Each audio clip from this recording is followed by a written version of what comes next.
तो अभी बहुत लोग आएंगे, सिंदूर उठाएंगे और यहीं चढ़ा देंगे सिंदूर, माला होगा, पुष्प होगा, यहीं का यहीं चढ़ा देंगे। अब इससे क्या पुण्य है भाई? यहां की चीज आपने यहीं चढ़ा दी, उससे आपका कोई लाभ नहीं। आप अपने घर से आओ, है ना, और आप अपने घर से आओ तो जो आप पुण्य करोगे अपने कमाई की, मेहनत की पूंजी से, वो आपका है। अब आपने कहा भैया हमें दान करना है, जरा तुम हमें 100 रुपए दे दो, हम जरा 100 रुपए का दान कर दें। तो दान करना है आपको, पर आप मांग के कर रहे हैं, तो जिससे लिया है वो ना उसका भागीदार होगा। आपको भी पुण्य इस बात का मिलेगा कि आपने मन बनाया, आपने उसका 100 रुपए चुका दिया बाद में, तो वो आपका पुण्य हो जाएगा। पर आपने लेके दे दिया और उसको दिया नहीं, तो वो बताओ, आप ही बताओ, उसका दान का फिर पुण्यात्मा कौन हुआ, आप या वो जिससे लिया था? बोलो, जिससे लिया था वो उसका पुण्य पाएगा। हम क्यों पाएंगे भाई? हमारा तो था ही नहीं कुछ। आपने मन बना लिया बस देने का, उसका कुछ % आपको मिलेगा। इसलिए सारी संपत्ति बच्चों को नहीं देनी चाहिए, बच्चों को केवल टैलेंट देना चाहिए, काबिलियत, योग्यता।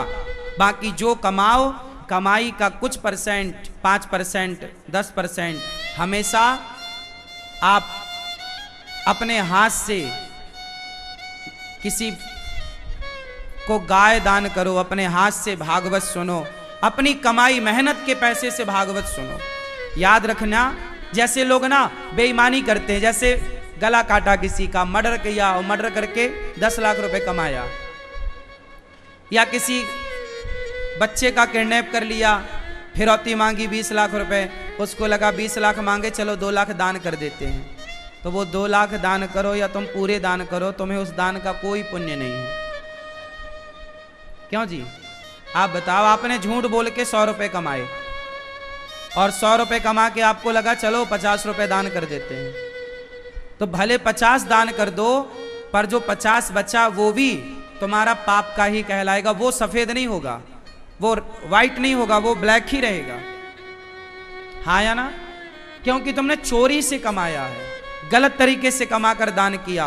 दान करना है पर गलत पैसे का दान नहीं। गलत पैसे का दान कर दो करोड़ों, कोई फायदा नहीं है उसका, ना मुझे लेने का फायदा होगा ना आपको देने का फायदा होगा। इसलिए हम कहते हैं हमें करोड़ों मत दिया करो बेईमानी का। आप तो केवल अपने खून पसीने की कमाई का सिर्फ 1 रुपए देंगे, उसमें हम खुश हैं। उस 1 रुपए से गौरी गोपाल आश्रम की तमाम सेवाएं चल जाएंगी। मेहनत का 1 रुपए चाहिए साहब। मैं मेहनत करके कमाने वाला व्यक्ति हूं, मैं बेईमानी से बिल्कुल खुश नहीं हूं, ईमानदारी से खुश हूं।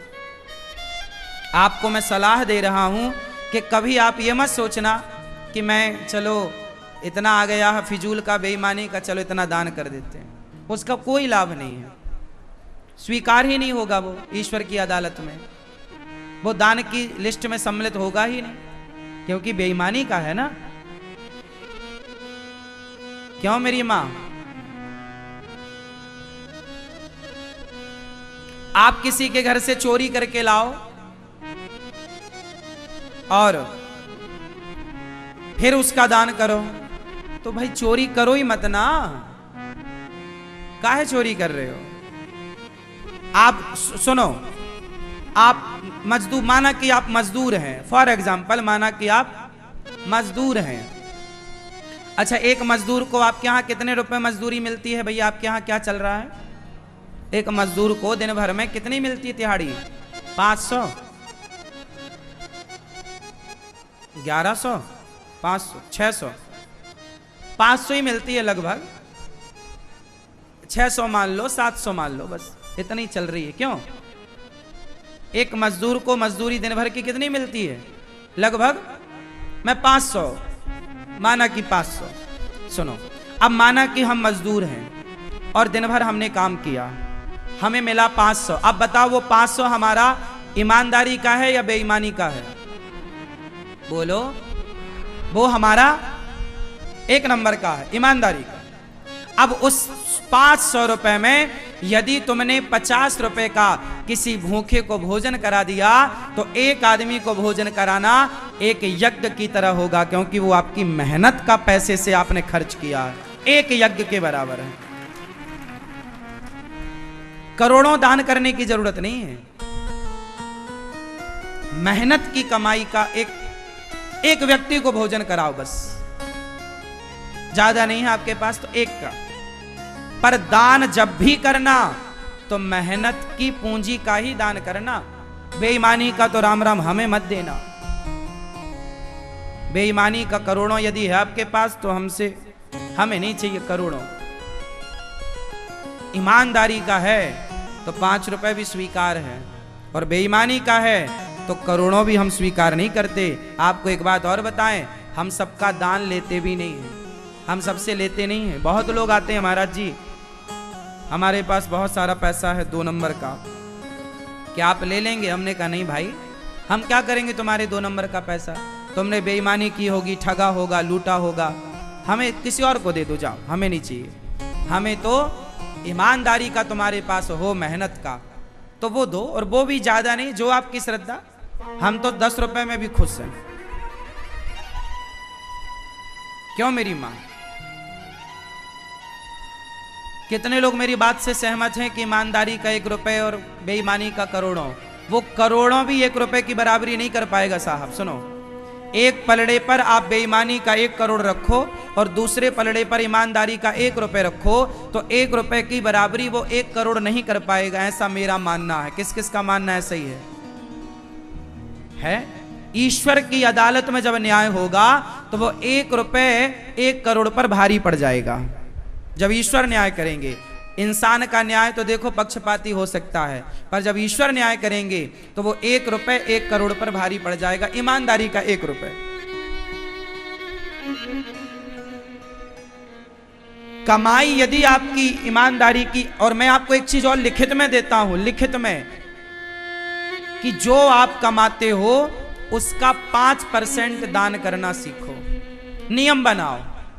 जैसे हम अपनी कमाई का 30% टैक्स देते हैं, इनकम टैक्स सरकार को, कोई भी खरीदी पर 18% जीएसटी देते हैं, तो हंसते हंसते देते हैं या रोते रोते? हंसते दो रोते दो देना पड़ता है। क्यों जी, बात सही है कि गलत है? आप कोई भी सामान खरीदते हो लगभग 18% जीएसटी होता है, हाँ या ना? वो किसका होता है? सरकार का। यदि इस सरकार का 18% है और साल भर की इनकम में 30% है, तो उस सरकार का कितना होगा टैक्स? इस सरकार का टैक्स तो लोग चुकाते हैं, लेकिन उस सरकार का, परमात्मा का टैक्स देना भूल जाते हैं। भगवान को भी टैक्स दिया करो। कौन सा टैक्स? जब आप किसी भूखे को भोजन करा देते हैं अपनी कमाई से, तो भगवान प्रसन्न हो जाते हैं, किसने टैक्स दे दिया। यही है, आप कमाई का 5%, 100 रुपए कमाओ तो 5 रुपए संतों की सेवा के लिए, दीन दुखियों की सेवा के लिए निकालो। फिर देखना, कभी तुम्हारे घर में धन की कमी होए तो मेरे से बोलना। पर नियम बनाओ, जो दान करता है उसके जीवन में धन धान्य की कमी नहीं होती। अच्छा एक बात बताओ, कुआं समझते हैं? कुएं से पानी निकालते थे ना हम सब पहले, हमारे बाप दादे। तो ये बताओ, कुएं से पानी निकालते थे तो क्या कुएं का पानी खत्म हो जाता था? उत्तर दो मेरी मां। निकालते जाते थे और उसमें आता जाता था, उसमें बहुत सारे स्रोत मिले होते थे, स्रोत, और वो पानी से। अच्छा एक बात बताओ, अच्छा कुएं से पानी निकालना बंद कर दो तो क्या होता था? कुएं से पानी निकालना बंद कर दो तो क्या होगा? क्या होगा? जोर से। कुएं का पानी गंदा हो जाएगा पहला, और जितने स्रोत थे वो समाप्त हो जाएंगे, स्रोत चले जाएंगे दूसरी जगह, वापसी हो जाएगा, हाँ या ना? कुएं से पानी निकालते रहने से कुएं का पानी साफ भी रहता है और स्रोत बने रहते हैं, और बंद कर दो निकालना तो कुएं का पानी धीरे धीरे सूख जाएगा, स्रोत बंद हो जाएंगे, गंदा हो जाएगा। क्या समझ में आया? कमाई का 5% निकालते रहोगे तो इनकम का स्रोत बढ़ता रहेगा, स्रोत बना रहेगा, लक्ष्मी माता आती रहेंगी। और आपने सारा अपने लिए खर्च किया, 1 रुपए दान पुण्य में नहीं, तो फिर लक्ष्मी जी कहेंगे भाई ये सही जगह लगा नहीं रहा, सरकार का परसेंटेज दे नहीं रहा है, ये चोर हो रहा है, ये भगवान के धन की चोरी कर रहा है, ये 5% दान पुण्य नहीं कर रहा है। तो लक्ष्मी जी बोलती हैं अब तेरे पास नहीं आएंगे। ये बात मान लो आप, कमाई का केवल 5% दान पुण्य के लिए निकालो, आपके जीवन में कभी धन धान्य की कमी नहीं होगी। गौरी गोपाल आश्रम में तमाम सेवाएं, हजारों संत भोजन करते हैं, दिन भर रसोई चलती है, यहाँ माताओं की सेवा होती है। बताओ गौरी गोपाल आश्रम में दान पुण्य होता है या नहीं? अन्नदान, माओ के लिए ये छाया दान, बोलो हाँ, दवाई दान, सारी चीजें हैं या नहीं? जल दान, भोजन दान, अन्न दान, जो भी है सब हो रहा है, हाँ या ना? फिर जो आता है, हम तो आपको कह रहे हैं 5% दान करो। गौरी गोपाल में तो जो आप लोग देते हैं सारा का सारा सेवा में लगता है, सब कुछ पूरा पूरा पूरा। इसलिए नियम बनाओ, बच्चों को भी सिखाना, बेटा जीवन में सुखी रहना है तो औरों को सुख दे करके सुखी रह सकते हैं। हम सुखी कैसे रहते हैं? जब हम किसी को सुख देते हैं ना तो हम सुखी होते हैं, जब हम किसी को दुख देते हैं तो हम दुखी होते हैं। जो देंगे वही पाएंगे ना। पेड़ बोए बबूल का तो आम कहां से आए? जो बोएगा काटेगा क्या? यदि हम आपको भोजन कराते हैं तो आप प्रसन्न होते हैं या दुखी होते हैं? बोलो। किसी भूखे को भोजन कराओगे वो दुखी होगा कि खुश होगा? प्रसन्न। जब आपने किसी को रोटी देकर प्रसन्न किया है तो जब आप प्रसन्नता बांट रहे हैं तो ईश्वर भी तो आपको प्रसन्न ही रखेंगे ना। जो देंगे वही ना पाएंगे। अब आप लोगों ने ईश्वर का हक निकालना छोड़ दिया है।